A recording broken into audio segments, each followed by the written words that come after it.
"He's just a servant," my son-in-law said contemptuously to the wedding guests, pointing at me in my modest suit as if I were a nobody. The guests nodded, but suddenly someone exclaimed, "I saw him in Forbes." Everyone's mouths dropped open in surprise, and my son-in-law dropped his wineglass. Before we continue, please subscribe to the channel and let us know where you're listening in the comments. Nancy burst through my office door without knocking, her face glowing with pure euphoria. I was deep in a heated call with Tokyo investors about our $500 million acquisition, but the sight of my daughter's breathless excitement made me instantly end the conversation. "Gentlemen, we'll continue this tomorrow." I clicked off the conference system. "Dad, I'm engaged!" Nancy practically shouted, thrusting her left hand toward me. The diamond caught the afternoon light streaming through the floor-to-ceiling windows, casting tiny rainbows across my mahogany desk. My Mont Blanc pen froze mid-click. "Engaged?" The word felt foreign on my tongue. "When did this happen?" "Yesterday. Rick proposed in Bryant Park during lunch. It was perfect, Dad. He had a whole speech prepared about our future together." She collapsed into the client chair across from my desk, her designer jeans and silk blouse, a stark contrast to the corporate atmosphere. I studied her face carefully. Nancy had mentioned Rick sporadically over the past 6 months, but I knew almost nothing about him beyond his first name and occupation. "Tell me about him again. Rick?" "Rick Morrison. He works in investment banking at Steinberg and Associates." Nancy's nervous laugh made me lean forward. "He's amazing, Dad. Ambitious, charming, everything I've ever wanted." "And his family?" Something flickered across her expression. "They're lovely people. Actually, that's why I'm here." She twisted the engagement ring around her finger. "They've invited us for dinner tonight at 6. Rick wants to meet you properly." I moved to the window, watching Manhattan buzz 47 floors below. "What aren't you telling me, sweetheart?" Nancy avoided my gaze. "It's just... Could you maybe not mention the company? Or the Forbes articles? Rick's parents are very down to earth, and I don't want them to feel intimidated." There it was. The request I'd been expecting since Nancy turned 18 and started dating. Hide the wealth, pretend to be ordinary, let them judge us on false pretenses. You want me to lie about who I am? Not lie, exactly. Just downplay things. Drive the Toyota instead of the Bentley. Wear something casual. Her voice carried a pleading tone I hadn't heard since she was 12 and wanted a puppy. I returned to my desk, opening the bottom drawer where I kept signed checks for emergencies. "Nancy, if this man truly loves you, shouldn't he accept all aspects of your life?" "He does love me. But first impressions matter, and Rick's family values hard work and honesty. They might think I'm some spoiled rich girl if they knew." The irony wasn't lost on me. She wanted them to see her honesty while building the introduction on deception. I wrote a check for $50,000 and handed it to her. "What's this for?" "Wedding expenses. Consider it an engagement gift." I studied her reaction carefully. "Where exactly are we having dinner?" Nancy's face lit up as she folded the check. 123 Kent Avenue in Brooklyn. It's Rick's family home, his parents Tom and Mary Morrison, 6 o'clock sharp. She stood and kissed my forehead. "Thank you for understanding, Dad. This means everything to me." After she left, I stared at the address written on my notepad. The wheels in my mind began turning, remembering Elizabeth's wisdom about character revealing itself when people think nobody important is watching. Perhaps it was time for a different kind of test. I loosened my tie and unbuttoned my jacket, the weight of Nancy's request settling over me like a familiar burden. The Tokyo call equipment still blinked on my desk, a reminder of the empire I'd built from nothing. Turning to the floor-to-ceiling windows, I caught my reflection against the Manhattan skyline. The same face that had graced Forbes covers, but underneath lay memories of a 28-year-old with $500 and a revolutionary AI algorithm. Elizabeth's photo smiled at me from its silver Tiffany frame. "What would you do, my love?" I whispered to the empty office.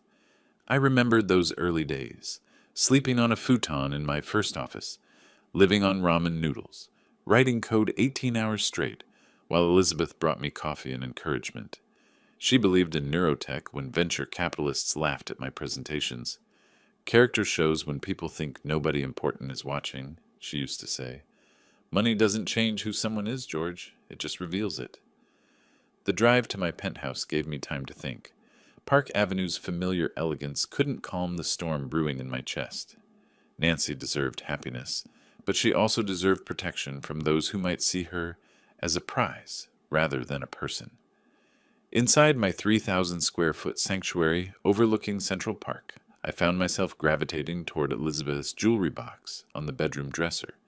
Her engagement ring still lay in its velvet slot, a modest solitaire I'd saved 3 months to afford. She'd loved it more than any diamond I could buy her later. The wall safe behind the Monet held my most precious documents: our wedding photos, Nancy's first drawing, Elizabeth's final letter. But today I needed something else entirely. In my walk-in closet, behind rows of handmade suits, hung a garment I'd forgotten existed. A cheap Target suit, purchased years ago for a charity event, where executives dressed down to understand poverty. I'd worn it once, hated every polyester thread, but kept it anyway. Now it might serve a greater purpose. I pulled out my phone and scrolled through Rick Morrison's LinkedIn profile. Investment banking at a mid-tier firm, modest achievements, ambitious language about leveraging synergies. Nothing spectacular, nothing that screamed gold digger, but nothing that impressed either. The Forbes article about me was easy to find. Tech visionary George Hartwell, from startup to $2.3 billion empire. The photo showed me in my usual confident pose, the caption mentioning my philanthropic work and status as a widower, raising Nancy alone. If Rick had done his homework, he knew exactly who Nancy's father was, but did his family. I walked to the garage where my collection waited. The Bentley, Tesla, Porsche, and tucked in the corner like an embarrassed cousin, my 2010 Toyota Camry. 140,000 miles of deliberately maintained mediocrity. Elizabeth's voice echoed in my memory. The best way to know someone's heart is to see how they treat those they think can't help them. The sun was lower now, casting long shadows across the garage floor. My phone chimed. 4:30 p.m. reminder. Time to become someone else entirely. I touched the Target suit's polyester fabric and made my decision. The Target suit felt strange against my skin after years of Italian tailoring. Polyester clung where silk would flow, and the slightly wrinkled fabric spoke of storage rather than care. I'd found it buried behind formal wear, still bearing its original tags despite one wearing at that forgettable charity gala. Standing before my bedroom mirror, I methodically transformed myself. The Patek Philippe came off first, replaced by a $25 Casio with a plastic band that showed the wrong time zone. My Hermes briefcase gave way to a canvas messenger bag with coffee stains I'd borrowed from building maintenance. The iPhone 15 Pro went into my safe, replaced by an ancient Samsung Galaxy A5 that barely held a charge. I practiced hunching my shoulders slightly, shortening my stride, lowering my voice to match the blue-collar accent I'd heard from contractors and delivery workers. George Hartwell, retired plumber, I murmured to my reflection. Modest pension, proud of my daughter's success. Elizabeth's jewelry box watched silently as I removed platinum credit cards from my wallet, keeping only a basic debit card and $47 cash. The transformation felt both theatrical and deeply personal, stripping away layers of wealth to reveal something closer to my origins. My walk-in closet, larger than most Manhattan apartments, suddenly seemed absurd. Rows of handmade shoes, designer suits, watches worth more than houses, all meaningless if they couldn't protect Nancy from making a terrible mistake. The elevator descended to the garage level, where Marcus, our 60-year-old concierge, was reviewing evening deliveries. His eyes widened when he saw me, professional training battling obvious confusion. "Good evening, Mr. Hartwell." His voice carried 20 years of discretion. "Will you be needing the Bentley tonight?" "The Toyota, actually." I pulled out the keys to the Camry, watching Marcus's face remain perfectly neutral, despite the bizarre request. "Of course, sir. Shall I warm it up for you?" "That's not necessary, Marcus. Just, if anyone asks, you didn't see me leave in anything unusual tonight." Marcus nodded solemnly. "I rarely see anything unusual, Mr. Hartwell. Have a pleasant evening." The Camry's interior smelled of vanilla air freshener and worn leather, Compared to my other vehicles, it felt like stepping into a different life entirely. The AM/FM radio crackled to life, playing classic rock instead of the satellite systems I was accustomed to. I adjusted the rear-view mirror and caught my reflection again. The expensive haircut still showed, but everything else screamed ordinary middle-class American, the kind of man Rick Morrison's family would either welcome warmly or dismiss entirely. GPS navigation spoke in its mechanical voice. Proceed to 123 Kent Avenue, Brooklyn. Estimated travel time, 15 minutes. 15 minutes to cross not just boroughs, but entire social worlds. I gripped the Camry's worn steering wheel and pulled out of the garage, leaving my real life behind in the shadows of Park Avenue. The Holland Tunnel stretched ahead, carrying me toward what might be the most important performance of my life. Not for business success or personal gain, but for the only thing that truly mattered, Nancy's future happiness. My daughter trusted Rick Morrison enough to marry him. Tonight, I would discover if that trust was justified. The radio played on as Manhattan's skyline disappeared in my rearview mirror, and George the billionaire became George the plumber, driving toward a truth that might shatter everything. The Toyota's engine ticked softly as I squeezed into a parking space between a Tesla Model S and a BMW X5. 123 Kent Avenue looked exactly like I'd expected.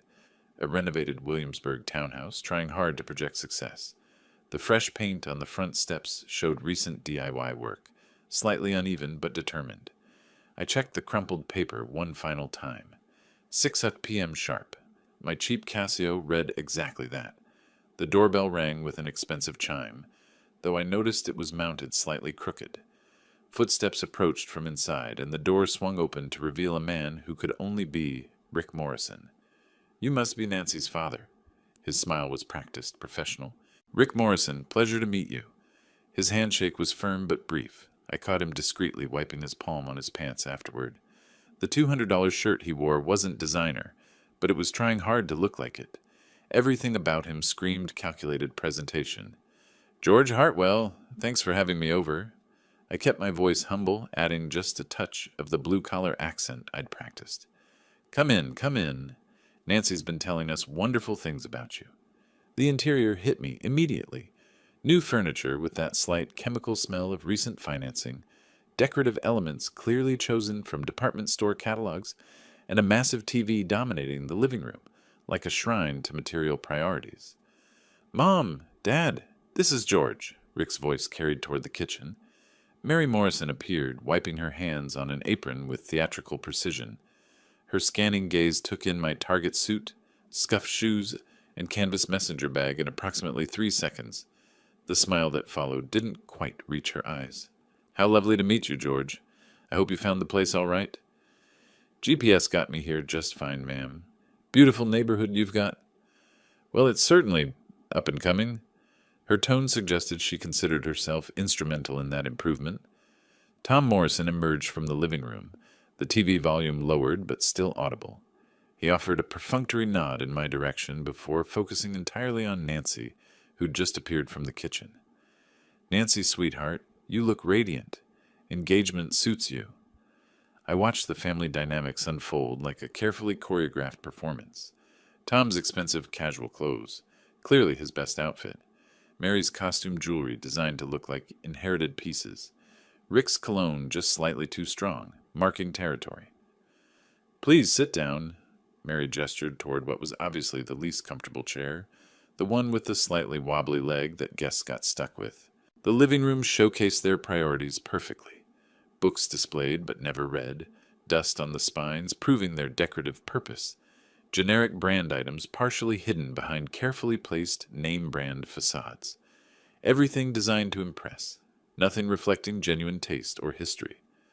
"So, George," Rick settled into his obvious favorite chair, establishing dominance. "Nancy mentioned you're retired. What line of work were you in?" "Plumbing, mostly. Did some contracting work, too." I shifted uncomfortably in the wobbly chair, staying true to character. "Honest work, you know?" Rick's expression shifted almost imperceptibly, the look of a man confirming his assumptions about social hierarchy. "Ah, skilled trades. Very practical." The condescension in that word practical was perfectly calibrated. Not quite an insult, but definitely a categorization. Nancy tells us you work in investment banking, I offered, deliberately mispronouncing investment slightly. That's right. Steinberg and Associates. We handle portfolio optimization for high net worth individuals. His explanation had the air of someone speaking to a child.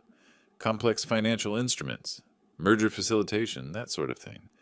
I nodded earnestly, as if he'd just explained quantum physics. Sounds real important. Nancy shifted uncomfortably on the couch, her nervous laugh filling the awkward silence. Dad's always been great with numbers, too. Haven't you, Dad? Well, I could balance my own checkbook, I chuckled self-deprecatingly. The family exchanged one of those meaningful glances people think are subtle. Mary's lips pressed together in what might have been sympathy or might have been satisfaction. Dinner should be ready shortly, Mary announced, rising with practiced hostess grace. I hope you like pot roast, George. It's a family recipe. Sounds wonderful, ma'am. I appreciate the hospitality. As we moved toward the dining room, I caught Rick's satisfied expression reflected in the darkened window. He thought he'd successfully established the pecking order. He had no idea how right he was, just not in the way he imagined. George, you'll sit here. Mary directed me to the chair that immediately wobbled under my weight.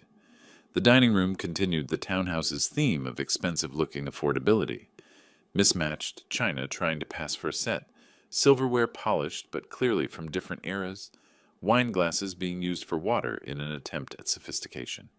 The centerpiece looked elaborate until you realized it came from a craft store, and the dimmed lighting was meant to create ambiance, but mostly hid the synthetic quality of everything around us. This looks incredible, Mrs. Morrison. I kept my voice appropriately humble. You shouldn't have gone to all this trouble. Oh, it's nothing fancy, Mary demurred, though her pleased expression suggested otherwise. Just a simple family meal. Rick uncorked a wine bottle with ceremonial precision. This is a 2019 Cabernet from Sonoma County. Excellent vintage, very well regarded in wine circles. His explanation was clearly directed at me, assuming I'd need basic wine education. Sounds expensive, I offered, watching him pour. Well, when you know what to look for. Rick's smile was patronizing perfection. Tom raised his glass. To Rick and Nancy's future together, and to families coming together, despite different backgrounds. The toast hung in the air like a challenge. Nancy's face flushed, but she lifted her glass with the rest of us. So, George, Rick began, cutting his roast with surgical precision, retirement must be nice. No more crawling under sinks, am I right? Had my share of tight spaces, that's for sure. I deliberately used the wrong fork for my salad. But honest work's honest work. Absolutely, Rick agreed with the tone of someone humoring a child. Physical labor has its dignity. Of course, in my line of work, we focus more on leveraging intellectual capital. Last week alone, I facilitated a merger worth $50,000 to our firm. I nodded respectfully, though internally I noted that $50,000 was pocket change for a normal business lunch in my world. That's real impressive. Rick has such wonderful connections, Mary chimed in. He dines at Le Bernardin regularly with clients. The irony wasn't lost on me. They were name-dropping a restaurant where I could buy a table for the year without checking my balance. Nancy tells us you're quite the accomplished young woman, Tom addressed my daughter while effectively ignoring my presence. Graphic design, very creative field. Thank you, Mr. Morrison. I love what I do. Of course, once you're married, priorities change, Mary added with meaningful emphasis. Rick will provide well. You might not need to work at all. Nancy's fork paused halfway to her mouth. I enjoy my career. Well, naturally, dear, but there are different kinds of fulfillment. Mary's tone was maternal, but firm. Rick understands what it takes to maintain a proper lifestyle. Rick nodded sagely. Financial planning is crucial. Generational wealth doesn't build itself. He glanced at me. I imagine that's not something your family has much experience with, George. Can't say it is, I agreed mildly, suppressing the urge to mention my portfolio could buy his entire neighborhood. That's why Nancy's so fortunate, Rick continued. She'll never have to worry about limitations again. The word limitations hit Nancy like a physical blow. Her face went through a series of expressions. Confusion, hurt, then something approaching recognition. More roast, George? Mary offered, clearly uncomfortable with the tension she'd helped create. This is delicious, ma'am. You're a wonderful cook. My genuine appreciation seemed to surprise her. Well, I do try to keep things nice. She glanced around her dining room with visible pride. We believe presentation matters. Rick's shown me photos of the places he takes clients, Tom added. Very upscale establishments, the kind of places where they know quality. Rick preened under his father's praise. Image is everything in my business. Clients need to see success to feel confident in your abilities. Makes sense, I nodded. Trust is important. Exactly. Though I suppose in your line of work, George, the clientele wasn't quite as discerning. Nancy's knuckles had gone white around her fork. Rick, I'm just saying, different worlds require different skill sets. His smile was all teeth. Nancy's moving up in the world now. The phrase moving up seemed to echo in the sudden silence. Even Tom looked uncomfortable with his son's directness. Coffee in the living room? Mary suggested quickly, rising to clear plates. Sounds perfect, Rick agreed, standing and straightening his shirt. Dad, didn't you want to show George your Cadillac photos? Oh, yes, Tom brightened immediately. Wait until you see this beauty, George.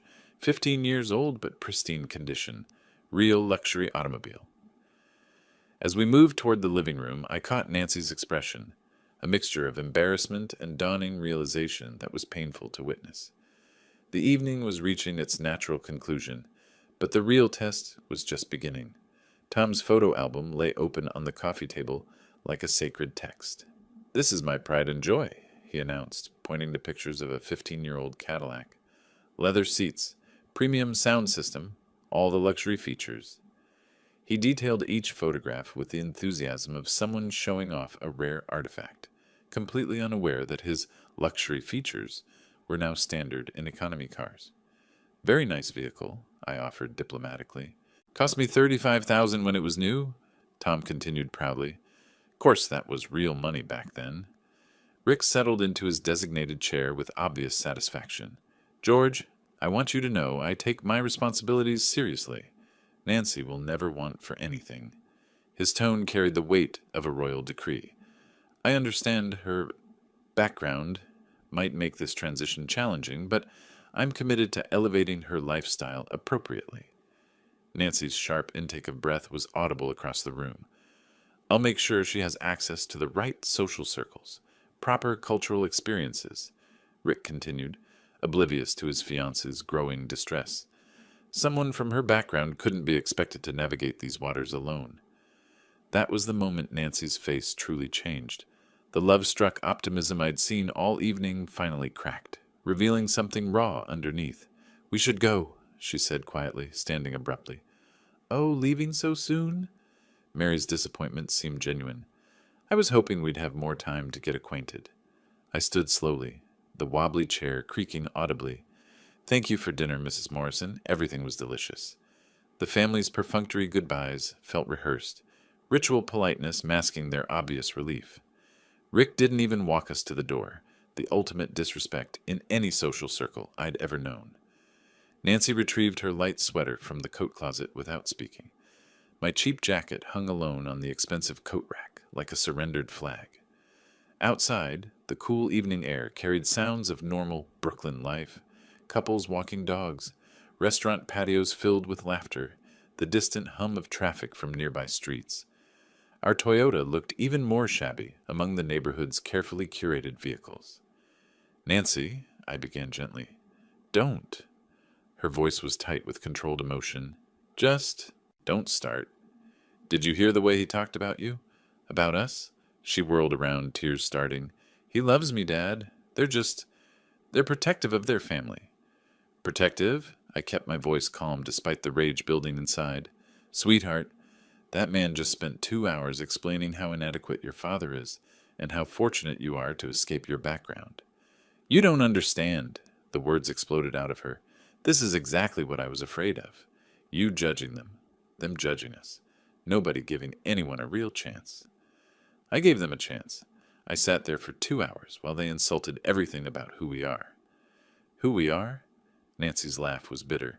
Dad, you drove here in a 20-year-old car wearing a Target suit. That's not who we are. The irony hit like a physical blow. No, it's not. But Rick doesn't know that, and look how he treated me anyway. He was nervous. Meeting parents is stressful. Nancy, listen to yourself. You're making excuses for someone who just told an entire dinner table that you're moving up in the world by marrying him. Maybe I am, her voice cracked. Maybe this is my chance to build something better. Better than what? Better than me? The question hung between us like a sword. Nancy's face crumpled, but her voice remained defiant. Better than hiding who I am because you think money corrupts everyone. Better than pretending to be something I'm not because you can't trust me to make my own decisions. This isn't about trust, sweetheart. This is about character. His character. No, Dad. This is about control. Tears were flowing freely now. You can't stand that I chose someone you didn't pick. You can't stand that I might love someone who doesn't worship at the altar of your approval. Nancy, I'm 28 years old. I'm not your little girl anymore, and Rick is not some gold digger you need to test and approve. If you marry him, you'll spend the rest of your life apologizing for who you used to be. And if I don't, I'll spend the rest of my life wondering if I gave up my happiness to make you feel better about being alone. The words hit like a physical assault. Nancy's hand flew to her mouth, but it was too late. I'm sorry, she whispered. I didn't mean that. But she had meant it, and we both knew it. If you can't support my decision, then maybe you shouldn't come to the wedding. She ran toward the house, her footsteps echoing off the concrete steps. The front door closed with finality, leaving me alone under the streetlight beside my disguised car. Inside the Toyota, I sat in silence, processing what had just happened. The worn seats, the basic radio, the work receipts scattered on the dashboard, all props in a performance that had revealed more truth than I'd bargained for. My phone showed 9:15 p.m. The test was over, but the real consequences were just beginning. The Toyota's engine turned over with its familiar, rough idle, a stark contrast to the purr of my Bentley waiting in the Park Avenue garage. I adjusted the rearview mirror and caught sight of my own reflection, still playing the part of George the plumber, still wearing the costume that had revealed more truth than I'd bargained for. Pulling away from the curb, I took one last look through the passenger window at the Morrison house. Light spilled from their windows, probably discussing the evening's events, analyzing the poor father who dared enter their refined world. The drive through Williamsburg's gentrified streets felt like traveling between universes, past the artisanal coffee shops and overpriced restaurants that Rick probably considered impressive, toward the Brooklyn Bridge where Manhattan's skyline waited like a reminder of who I really was. Traffic crawled toward the bridge entrance. Stop and go, stop and go. The evening rush hour trapped me between worlds, literally and figuratively. Around me, luxury sedans and SUVs carried their owners back to comfortable lives, while I sat in my deliberate disguise, processing what had just happened with Nancy. Halfway across the bridge, I pulled into the legal viewpoint area and let the engine idle. The East River stretched below, Manhattan's lights reflecting like scattered diamonds on the dark water. This view had inspired me during my early struggling years, back when I'd drive Elizabeth here in my actual beat-up car to dream about the future. I reached up and pulled down the sun visor, revealing Elizabeth's photo tucked behind it, a small silver frame I'd placed in every car I'd owned since her death. Her smile looked back at me, patient and knowing. She hates me right now, I said to the photo, my voice barely audible over the bridge traffic. Our daughter thinks I'm a controlling monster who can't stand her happiness. Elizabeth's remembered voice seemed to whisper back, Give her time, George. Love doesn't disappear overnight, even when it's hurt. But what if she was wrong? What if I'd pushed too hard? Revealed Rick's character in a way that forced Nancy to choose sides. The look in her eyes when she'd run back to that house. It wasn't just anger. It was disappointment. In me. The radio crackled to life, an old song filtering through the static. Our wedding song. Elizabeth had insisted on this cheesy romantic ballad, and I'd pretended to hate it while secretly loving how it made her smile. Now it felt like a message from beyond, or maybe just cruel coincidence. I reached over and turned up the volume, letting the memory wash over me. Elizabeth in her simple wedding dress, spinning in our tiny apartment kitchen, insisting we practice our first dance, even though we couldn't afford lessons. Character shows when people think nobody important is watching, she'd said that night, laughing as I stepped on her feet. Tonight, Rick Morrison had shown his character perfectly. But so had I. The song ended, replaced by traffic reports and commercials. I put the car in drive and merged back into the flow toward Manhattan, passing under streetlights that illuminated other couples heading home from dinner dates, normal people with normal problems. Through lower Manhattan, past restaurants where I could buy every table without checking my balance. Past galleries where Elizabeth and I used to browse on Sunday afternoons, when money was tight, but dreams were limitless. The irony wasn't lost on me. I'd spent the evening being looked down upon by people who couldn't afford my monthly parking fees. By the time I reached Park Avenue, exhaustion was setting in. The emotional weight of maintaining the performance, of watching Nancy defend someone who'd spent 2 hours insulting everything about her background, of seeing my daughter choose loyalty to Rick over respect for her father. The garage attendant who took my keys knew exactly who I was, but his discretion was legendary. "Good evening, Mr. Hartwell," he said simply, as if billionaires regularly returned home in 15-year-old Toyotas wearing Target suits. The elevator ride to the penthouse felt eternal. In the mirrored walls, I saw George the plumber one last time before returning to my real life. The costume had served its purpose, but the damage to my relationship with Nancy felt irreversible. My key turned in the lock, and I stepped back into my actual world, still wearing the clothes of a lie that had revealed an unbearable truth. The polyester suit felt suffocating against my skin as I finally stripped it off in my penthouse bedroom. Each piece of the costume, the cheap watch, the messenger bag, the scuffed shoes, seemed to carry the weight of the evening's revelations with it. The next 3 weeks passed in a blur of professional obligations and personal torment. Board meetings continued. Acquisition deals progressed. The neurotech empire hummed along, but my heart wasn't in any of it. Mark, my assistant, noticed immediately. "Sir, the Henderson merger documents need your review," he'd say, then wait patiently while I stared out the window at Central Park, seeing Nancy's angry face instead of spring foliage. Starting May 18th, I called her every day, 3 times a day actually, morning, lunch, evening. Her phone went straight to voicemail each time, the telltale sign of a blocked number. My messages grew increasingly desperate. "Nancy, sweetheart, please call me back. We need to talk about what happened." Then, "I know you're angry, but I love you." That hasn't changed. Finally, "I just want you to be happy." That's all I've ever wanted. The flower delivery attempt on May 20th was equally futile. 3 dozen white roses, her favorite since childhood, returned to the shop with a terse "delivery refused" notation. The handwritten note I'd included, written on my personal stationery, came back unopened. Desperate for any connection to my daughter's life, I found myself checking her Instagram account. She'd never made it private, probably never imagining her father would resort to social media stalking. The posts were a catalog of wedding preparations, dress fittings, venue tastings, bridal shower photos with friends I'd watched grow up. Rick featured prominently in every image, his arm around Nancy's waist, his smile proprietary and satisfied. There were no mentions of me anywhere. It was as if I'd been completely erased from her wedding narrative. "Mark," I called one afternoon in late May, "I need you to research something for me. Discreetly." "Of course, sir. The Plaza Hotel. June 5th. There's a wedding reception. I need to know the details."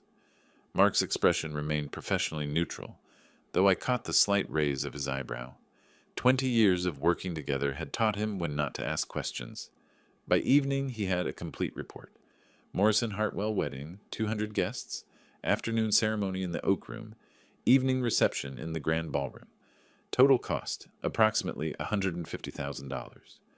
Rick's contribution, $50,000 cash plus $100,000 in credit obligations. The financial details confirmed what I'd suspected. Rick was leveraging his future with Nancy to pay for a wedding designed to impress people with money he didn't have. "One more thing, Mark. Get me Bill Patterson's direct number at the Plaza. We did that charity event there last year." The Children's Hospital benefit? That's the one. Shopping for wedding attire felt surreal. At Bergdorf's, I selected a charcoal Armani suit, Italian silk tie, and a new Patek Philippe watch. The kind of accessories that would immediately identify me to anyone who understood wealth. No more costumes, no more hiding. Nancy's Instagram posts continued throughout the week. Bachelorette party at an upscale restaurant, final dress fitting, manicures with her bridal party. Each image was another dagger, showing a daughter who'd found a way to be happy without her father. On June 4th, the night before the wedding, I sat in my study with Elizabeth's photo and a glass of 30-year-old scotch. "She doesn't want me there," I told the image. "She's made that clear." But Elizabeth's smile seemed to say what she'd always said. Sometimes love means showing up when you're not wanted. The alarm woke me at 7 a.m. on June 5th, wedding day. Through my bedroom windows, Central Park sparkled in morning sunlight, the kind of perfect weather Nancy had always dreamed of for her wedding. I showered, shaved, and dressed with the precision of a general preparing for battle. The Armani suit fit like a second skin. The Patek Philippe caught light from the window. The Italian leather shoes reflected the marble floor. In the mirror, I saw George Hartwell as the world knew him, successful, powerful, uncompromising, the kind of man who didn't take no for an answer, even from his own daughter, especially from his own daughter. My phone showed several Instagram notifications. Nancy had posted a wedding morning photo, radiant in her robe, surrounded by bridesmaids, champagne glasses raised in celebration. I called Bill Patterson. "George, congratulations on Nancy's wedding. I assume you'll be needing our VIP service today?" "Actually, Bill, I need a different kind of favor." The black Mercedes S-Class limousine pulled up to the plaza's Fifth Avenue entrance with whispered precision. My chauffeur, uniformed and white-gloved, opened the door with practiced deference. Stepping onto the sidewalk, I felt the weight of my authentic self. $5,000 Armani suit, Patek Philippe gleaming at my wrist, Italian leather shoes reflecting the plaza's legendary marble. The transformation was complete. No more plumber costume, no more Target polyester. This was George Hartwell as the world knew him. Billionaire, tech mogul, the man whose photo graced Forbes covers. Other wedding guests were arriving in their own luxury vehicles. BMWs, Lexuses, a few Teslas, designer gowns and expensive suits, the carefully curated appearance of success. But none of them carried themselves with the quiet confidence that came from actual wealth rather than its imitation. Through the plaza's glass doors, I could see the legendary palm court, its palm fronds and crystal chandeliers creating the backdrop for afternoon tea that cost more per person than some people earned in a week. String quartet music drifted from the lobby, and professional photographers captured every arrival for Nancy's wedding album. The security checkpoint appeared around the corner, staffed by a polite but professional guard with an iPad guest list. "Good afternoon, sir. Name, please?" "George Hartwell." His finger scrolled down the screen, paused, scrolled again. "I'm sorry, sir, but I don't see that name on our registry." "There must be some mistake. I'm the bride's father." The guard's expression softened with genuine sympathy, but his training was evident. "I understand this is difficult, sir, but my instructions are very clear. Only guests on the approved list may enter." Around us, other guests moved freely past the checkpoint, their names quickly located and checked off. A few turned to stare at the well-dressed man being denied entry, whispers rippling through the crowd. "Perhaps if you called the wedding planner?" I suggested, maintaining my dignity. "I'm afraid that's not possible, sir. The ceremony has already begun." The humiliation of being turned away publicly stung more than I'd expected. Here I was, in my own element, at a hotel where I'd donated hundreds of thousands of dollars, being refused entry to my daughter's wedding. I stepped aside and pulled out my phone, speed dialing Bill Patterson's direct number. "Bill, it's George. I'm in your lobby, and there seems to be a misunderstanding about my access to the Morrison-Hartwell wedding." "Give me 30 seconds." True to his word, Bill appeared almost immediately, crossing the lobby with the measured urgency of a seasoned hotel executive. Mid-50s, impeccably dressed, radiating the kind of professional competence that made the plaza legendary. "Mr. Hartwell, my sincere apologies. Please, follow me." He led me away from the main guest flow, through a discreet service corridor, marked Hotel Personnel Only. The transition from public luxury to working efficiency was seamless. Marble floors giving way to practical carpeting, crystal chandeliers replaced by functional lighting. "I understand this is a delicate family situation," Bill murmured as we walked. We'll get you inside without any further complications. The service route took us through the plaza's working heart, past the commercial kitchen where white uniformed staff prepared dinner service for 200 guests. I caught glimpses of the wedding cake, a four-tiered masterpiece that probably cost more than most people's cars. The kitchen staff moved with practiced efficiency, some glancing curiously at the obviously wealthy man being escorted through their domain. Bill's presence legitimized my passage, and several nodded respectfully as we passed. The ceremony should be concluding momentarily, Bill explained quietly. I'll position you near the service entrance to the grand ballroom. You'll have a clear view, but you can exit quickly if needed. We reached a discreet door marked Ballroom Service. Bill's hand paused on the handle. Mr. Hartwell, are you certain about this approach? I could arrange a more conventional meeting with your daughter after the ceremony. I've tried conventional, Bill. This is my last chance to see if I was right about her choice. He nodded with understanding and opened the door. The grand ballroom took my breath away. Crystal chandeliers cast warm light over 200 guests in elegant attire. Elaborate floral arrangements worth more than most people's annual salaries, and a live orchestra providing classical accompaniment to Nancy's wedding ceremony. And there she was, Nancy, radiant in her wedding dress, standing beside Rick at an altar decorated with white roses and baby's breath. Even from my position at the ballroom's periphery, I could see her happiness, the joy that made her practically glow. The officiant was speaking. You may now kiss the bride. Rick lifted Nancy's veil and kissed her with theatrical passion, clearly performing for their audience. Applause erupted throughout the ballroom as my daughter officially became Mrs. Nancy Morrison. I remained at the edge of the crowd, partially concealed by the service corridor entrance, watching the recessional begin. Guests started to turn and mingle. Champagne appeared on silver trays and congratulations flowed freely. Rick, basking in the attention, began scanning the crowd with obvious satisfaction. His moment of triumph, his successful social climbing validated by a ballroom full of witnesses. That's when his eyes found mine. Recognition hit him like a physical blow. The confident smile faltered, replaced by confusion, then dawning comprehension.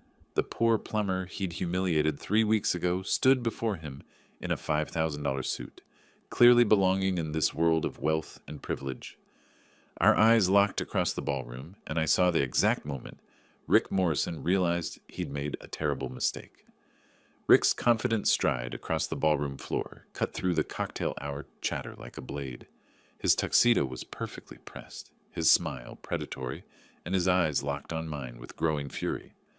Around us, wedding guests sipped champagne and admired the plaza's crystal chandeliers, oblivious to the drama about to unfold. "What the hell are you doing here?" Rick's voice carried enough venom to stop conversations within a 10-foot radius. I remained perfectly still, hands clasped behind my back, watching him approach. The Armani suit felt like armor. The Patek Philippe caught light from above, and for the first time in weeks, I was completely myself. I believe this is my daughter's wedding. My voice was calm, measured, carrying the authority of someone accustomed to being heard. Your daughter explicitly told you not to come. Security! Rick spun around, looking for assistance. This man is trespassing. A small crowd began forming around us. Wedding guests, drinks in hand, turned their attention from small talk to the unfolding spectacle. I recognized the type, New York's wealthy elite, people who fed on drama and social positioning. "Gentlemen, please," a woman in pearls murmured, though her eyes gleamed with anticipation.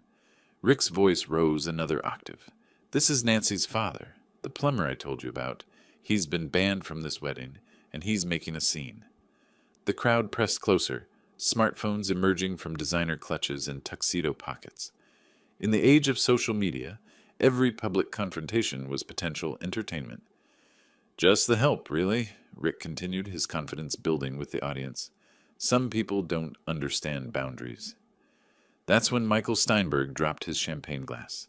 The crystal shattered against the marble floor with a sound that cut through the ballroom noise.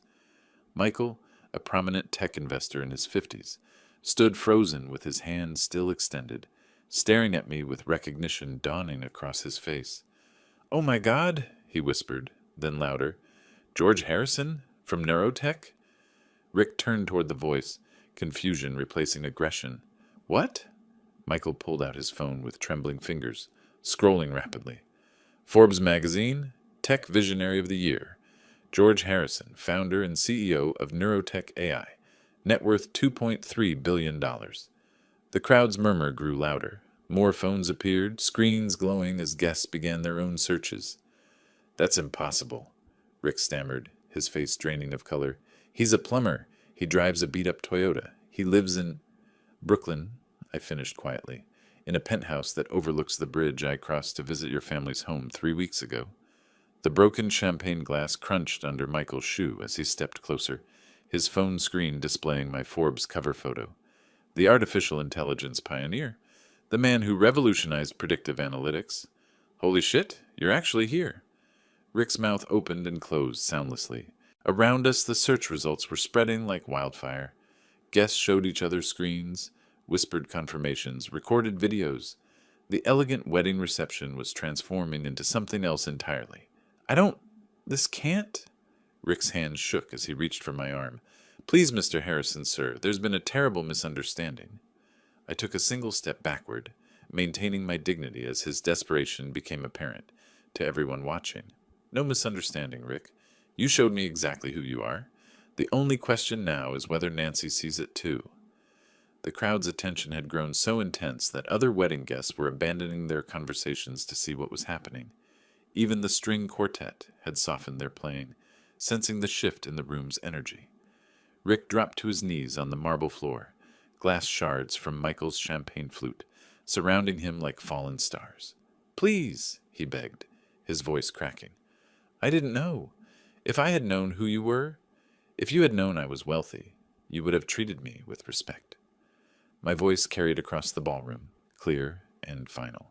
That tells me everything I need to know about your character. From across the room, I caught sight of Nancy turning in toward the commotion, her wedding dress flowing behind her as she moved through the crowd. Michael Steinberg's tablet glowed as he held it high, the Forbes article clear for everyone to see. My photo stared back from the screen, confident, successful, the man I actually was rather than the costume I'd worn to their dinner. Look at this, Michael called to the growing crowd. George Harrison, Neurotech founder, the AI visionary who transformed predictive analytics. Net worth $2.3 billion. Phones emerged from every direction. Google searches multiplied across the ballroom as guests verified what Michael had discovered. The quiet murmur of investigation grew louder with each confirmation. Here's another article, a woman in diamonds announced, reading from her screen. Harrison's charitable foundation donates $50 million annually to education initiatives. And this one, added a man in an expensive tuxedo, Neurotech stock reaches all-time high under Harrison's leadership. Rick remained on his knees, surrounded by broken glass, his face cycling through denial, shock, and growing horror. The perfect wedding he'd orchestrated was collapsing around him in real time. This is impossible, he whispered, though his voice carried in the sudden hush. You wore a Target suit. You drove a beat-up car. You said you were a plumber. I never said I was poor, Rick. You assumed that because of how I looked. I adjusted my Patek Philippe, the gesture unconscious but noticed by several guests. You treated me with contempt because you thought I couldn't help your career. The crowd pressed closer, smartphones recording every word. In the digital age, humiliation could go viral instantly, and Rick's professional reputation was crumbling with each passing second. Please! Rick scrambled to his feet, reaching desperately for my hands. I'm sorry. I made a mistake. If I had known, you would have kissed my feet. I stepped back, avoiding his grasp, the same way you're doing now. Mary and Tom Morrison appeared at the edge of the crowd, their faces pale as they recognized the scope of the disaster. Their son wasn't just being embarrassed, he was being professionally and socially destroyed. We didn't know, Mary whispered to anyone who would listen. We had no idea who he was, but the damage was spreading beyond their family. Guests were sharing the videos on social media, tagging professional contacts, spreading the story across their networks. Rick's behavior wasn't just being witnessed, it was being documented and distributed.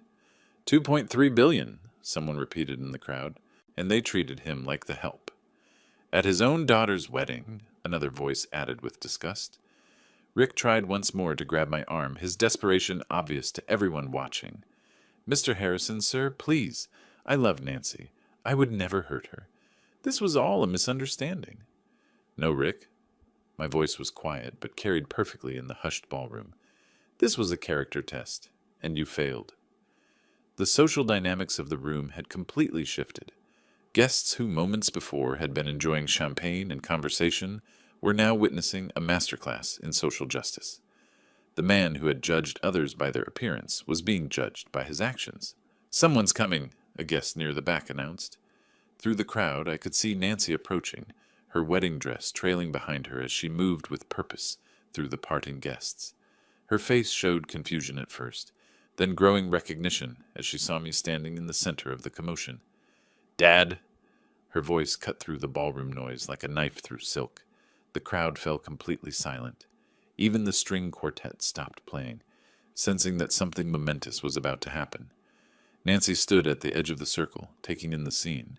Her new husband on his knees, broken glass scattered around him, guests holding phones displaying my Forbes profile, and me standing calmly in the center of it all. "Dad, what are you doing here?" Her voice was small, confused, but not angry.